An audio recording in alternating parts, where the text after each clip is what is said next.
Hello, everybody, and welcome back to another Star Wars production update. We're going to talk about, in this video in particular, more about the amalgamation of rule sets that we have and how we make 3 core rule books work for our world and how I've managed that. I'm not going to go too far into detail with some of the rules, but I will let you know like how we get it to work. And then I just want to do a quick update on the Patreon stuff. Again, you can go to patreon.com/OSWguild if you want to support us there, but it's been going really well, and we're going to switch out the 2 microphones that we were going to get for something that's a bit more useful overall. So the 2 microphones we were going to get would only be useful for the Star Wars series, whereas now if we change them out for a very similarly priced product, so it's not going to really change much, it will mean that we can use those microphones for recording, and that will like be an instant thing that we can start using once we reach that milestone and we get the equipment for that. So I'm looking forward to that because that means our audio quality just in general videos will go up a significant amount, and yeah, it'll also benefit the Star Wars stuff at the same time because we can use them as a multi-use tool.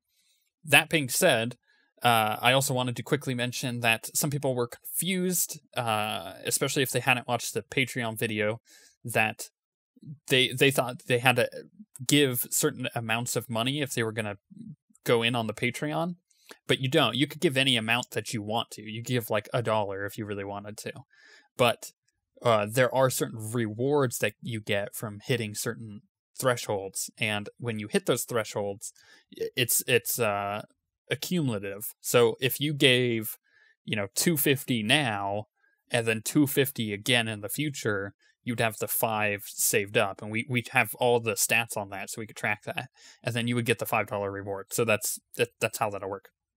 Anyways, enough about that. Let's talk about these rule sets.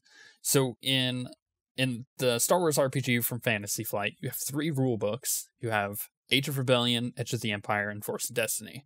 They each kind of occupy their own space within the game, and each of them have their own the core rules are the same, but they have their own little things to give it a spin. Edge of the Empire's stuff more about smugglers and the underbelly of the galaxy, whereas Force and Destiny is more about the Force and everything, and Age of Rebellion is more about the rebellion and the military side. So there are a few rules that we use in that are in all 3 of those books individually. So like we use the Force and Destiny stuff, even though we're not playing a Force and Destiny game. We originally started in Edge of the Empire, but now we're using all 3 of the books, so we have to use all these rules. So for example, and this goes through all of the books, in the character creation process, you give your character something that kind of gives them a tie into the story or some kind of backstory, and you can make up your own, but in Edge of the Empire, these are called obligations. So if you're a smuggler, you might be like Han Solo and have a debt that you have to pay off to maybe a hut or something like that. Or you might have a bounty on your head and stuff like that. So stuff that actually works around that kind of thing. And this is analogous to Han Solo and his debt that he has to pay to Jabba in the original trilogy, and how that all plays out. And then finally at the beginning of Return of the Jedi, that kind of all comes together, and he's able to resolve that obligation. Whereas in the Force Awakens, there's you have Poe, and his whole thing is that he has a duty. So instead of having an obligation, he has a duty, and you see this in the Age of Rebellion core rulebook. So the characters that make their character there will create a character with a duty to the rebellion. And in our case, because we're playing in the Force Awakens timeline, we are doing more of the resistance stuff than the rebellion, but it's analogous. It's the exact same thing. So, with Poe, his whole duty to the rebellion was to get the map of Luke Skywalker back to the rebellion.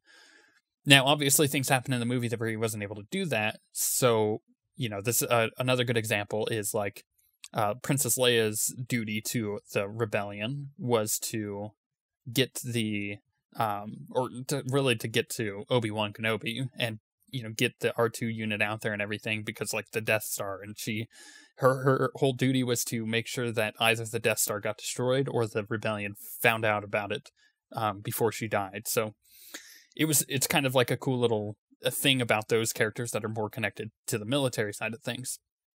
And Force and Destiny has its own stuff, but the rule set that I'm going to pair with like this analogy here is the rule set of morality in Force and Destiny, which is if you do bad things, you're gonna lose morality, and if you do good things, you're gonna gain morality. But in a Force setting where you're using the light side and dark side, if you use the dark side too much, your morality is going to go down and you're going to lean towards the dark side. If you use the light side a lot, your morality is going to end up going up and you're going to, lean towards the light side. So it's kind of this very fluid system for the morality system. And this is like akin to Anakin in episode 3 when he's trying to save Padme doing whatever he can. And he thinks he's doing the right thing, but it's building up conflict within him. By the end of the movie, the conflict is too much and he falls to the dark side. So this is the same thing with this core rulebook system of morality, is that in the game, when you use a Force ability, which isn't available in the other 2 books necessarily, you roll light side and dark side points, and you spend the light side stuff to activate the ability, but you can spend the dark side. You just have to basically take a conflict and also flip a destiny point, which isn't something you want to do. And at the end of the session, when you have your conflict built up, you roll some dice, and depending on the rolls, your morality, which starts at 50 by default, either goes down or up, depending on how much conflict you had and what kind of roll you got. And so it's kind of interesting how that all ties together. So you have these 3 systems of duty, obligation, and morality. And instead of using one of them, like you're supposed to with these core rulebooks, we have to use all 3 of them. Now, our characters started with obligations, and some of them have been resolved because we've been playing for a while. Others haven't. And what happens in that system is if they went to join the Resistance, they would probably pick up a duty. So now, not only do we have obligations, but we also have duties in our game. Then, when the characters do something pretty evil, like throwing a unconscious, helpless person out of a speeder to his death, then they're probably going to lose their morality, and it's going to go down, and they're going to lean towards the dark side. And the Force user, or users, depending on what ends up happening in our game, in the game will use the morality system because of their Force powers. So it'll be more fluid with those Force characters, but for just general characters, it will have like chunks taken out or given depending on what they do.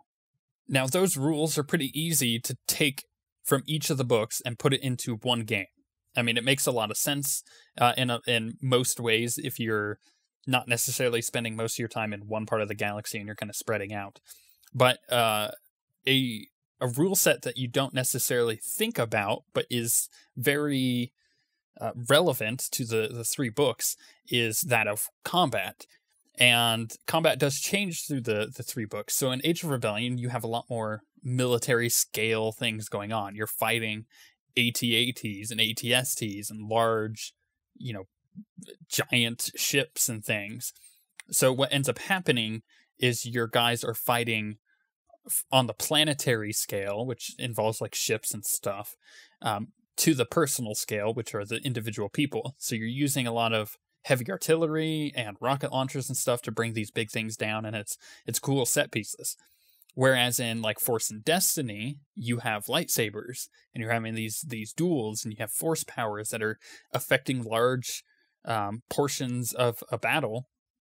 And then in Edge of the Empire, you have that in between where you don't have necessarily Force people. You could, but you don't. And it's more about the like Han Solo-esque fights where you're having shootouts and stuff between person to person. So in our game, what we've had to do is we've kind of had to incorporate all 3 of those. And what that means is when we go up against a person that has a lightsaber, I can't just give the party like stuff that is resistance to lightsaber, because that doesn't fix the problem. Lightsabers are by default really strong. They have what's called breach, which means they pass a huge chunk of soak. So their damage is pretty much true to the character. Their armor's not going to do much to it, to the overall damage. So like characters are having like big chunks of their HP taken off due to lightsabers. And in our game, they've only encountered it really once thus far. And they realize like, whoa, these are really deadly. Like, we have to be really careful.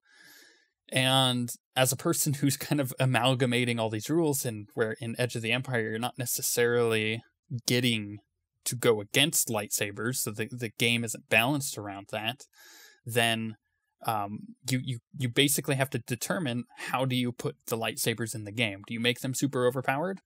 By default they are, or do you try to give the character something to counter it? Do you make it so that maybe it's harder to hit, so the lightsabers aren't necessarily always hitting? But that doesn't make any sense. So what we've decided to do, or what I've decided to do, and they've gone with it without knowing, is that I'm just leaving lightsabers as they are. I think they're meant to be deadly to the average player, and you have to deal with those situations with a lot of caution. But the thing is, in our world, because we're in the Force Awakens timeline, there aren't a lot of lightsabers around, and very, very, very few people know how to make them. So the ones they come across are going to be rare, and when they do come across them, it's going to be very deadly. And I like that. I like that idea of the danger involved in that. And the same goes for the planetary scale. You know, if they're individual people, if they're having to deal with vehicles that do a lot more damage than they have health, then they're going to have to come up with clever ways to deal with them. You know, maybe they're fighting an ATST-like vehicle, and they do the whole, Endor thing, where they grab some rope and they tie it up and they trip the thing. That's an option. Or they find rocket launchers, or they set traps. You gotta suddenly think a lot differently about combat when you have something that can pretty much one-shot you if you're not careful. But all of these rule books represent a different part of our universe, of our story that we're telling, which is Age of Rebellion is all about the resistance in our game. It's all about how the resistance is trying to fight the First Order, and that large scale conflict that is happening within the galaxy, and how that is affecting the galaxy. Whereas Force and Destiny is more about the individual events and smaller events regarding less people, like the things that happened with Luke and Snoke and Kylo Ren and the Knights of Ren, and whatever happened at the Jedi Academy, and why Kylo Ren, fell away from the teachings that Luke was having. Like, whatever happened there, I'm sure we'll find out in the next movie. Whatever happened there is all part of the Force and Destiny book in our game. And then finally, Edge of the Empire in our game is more about all of the planets that are avoiding the conflict to begin with. So like Hutt space, where you have the Hutts who are just doing their thing, or the Outer Rim that might be affected by the First Order to a degree, but the Outer Rim has its own things going on. And more importantly, and this is what happened in our game, is that you have a group of smugglers and bounty hunters, this group that is from the Outer Rim naturally being brought into the conflict, just like Han Solo in the original trilogy, where it wasn't his intention to ever get, and he didn't want to, even when it was happening, get involved in the Empire and all that, and the rebellion. But what happened was, because he took a job to get Luke Skywalker and Obi-Wan off of Tatooine, he ended up getting involved. And what you have is, in the grand scheme of things, you have all these smugglers and these Outer Rim people who are from the underbelly of the galaxy joining in on a conflict, because, it's their galaxy too. And in the end, while they are typically selfish people, they realize that, the resistance is probably going to need their help. So you have you know, the Edge of the Empire, like, core rulebook being in effect with that kind of stuff. But at the end of the day, in our game, what I have is a giant sandbox that my players can explore. You know, despite these 3 core rulebooks and all this stuff that I have to govern that and everything, what I know as the GM to the game, or the DM, whatever you want to call it, is I know the enemies and I know their motivations and their intentions, and I have a galaxy like ready for the players to just go explore. You know, I know a lot of stuff about different planets because of these books that gives you a lot of information on them. Plus, you know, you have the internet to be able to find this kind of stuff out. I have set forth a lot of stuff in the game for the players to do. Maybe they're interested. Like, I set up a great hunt, you know, from SWTOR basically in our world for our bounty hunter to go and do, because it's his goal as a Gand, which is a race, to earn his name. And I figured, as a bounty hunter, what better way to earn your name than to compete in something like the Great Hunt? So we have that going on. And they decided to do that. I set it in front of them, not knowing if they would want to do it. And then they did, which is great. But I don't like pre-set up a ton of content for them. I just, like I said, I know the enemies and I know their motivations and intentions, right? It's pretty easy to know the motivations and intentions of the First Order. It's pretty easy to understand that whole conflict if you watch The Force Awakens. So you could just like jot down, you know, like, oh, well, Kylo Ren wants to find Luke Skywalker. Why? Maybe he wants to finish what he started. And, you know, instead of just like taking out all the young Jedi, why not just finish off Luke entirely? And, you know, Snoke obviously wants the First Order to kind of, it's more like the Empire. He wants them to rule the galaxy. And then, you know, you also know like basic enemies throughout the galaxy, like the Hutts. Their intentions are clear, and so are the, you know, like the Black Sun, the gangsters and everything. So it's interesting how that works, because then the players just decide where they want to go and what they want to do. And no matter what they want to do, they could go to the Outer Rim and just sit on Tatooine and gamble for weeks on end if they really wanted to. But that doesn't change the fact that in our universe, the stuff is going to happen anyways. You know, regardless of what they're doing, the First Order is going to keep trying to do their thing, and they're going to keep getting more aggressive in the galaxy. And the Resistance is going to need more and more help. And regardless if they help or not, that stuff's going to keep happening. And I like that. I like that idea. Now, that being said, the players have garnered an interest in the galactic politics, and they do understand that the First Order is a bad thing, and they've been directly affected by the First Order. So they are kind of taking up arms against that. And I like that. But all in all, we have a giant sandbox of a universe, because what I've done is I've taken these, you know, 3 core rule books and any subsequent books that come along as well, and I've put them in our universe to fit The Force Awakens. And that's all I've done. And they've gone off and just explored the galaxy. And it's really, really freaking cool. Now, there's plenty of rules that I haven't covered in this that are for the individual books, and how we amalgamate that, put that in, we'll go over in the future. But I wanted to keep this video kind of shorter than the others, and I've already failed in that endeavor, but it's not too bad. So just all in all, I'm really looking forward to showing you guys how I've managed to do this, because it's not necessarily something that the game designers designed for it to do. They didn't make it so it was impossible to do, but they didn't design it in that way. And I'm excited to show you guys our world that we've created, because it's not just the content that I've put in there. It's the players making their own stories within it. And I like that a lot. But with all that, go check out our Patreon, patreon.com/OSWguild. I'll put it in the description. And support the series if you haven't already. And with that, we're going to hopefully do the player interviews soon. We haven't had a chance to do it. We've been running really late on our games because a lot of things have been going on in the game. But with that being said, we shall see you guys next time.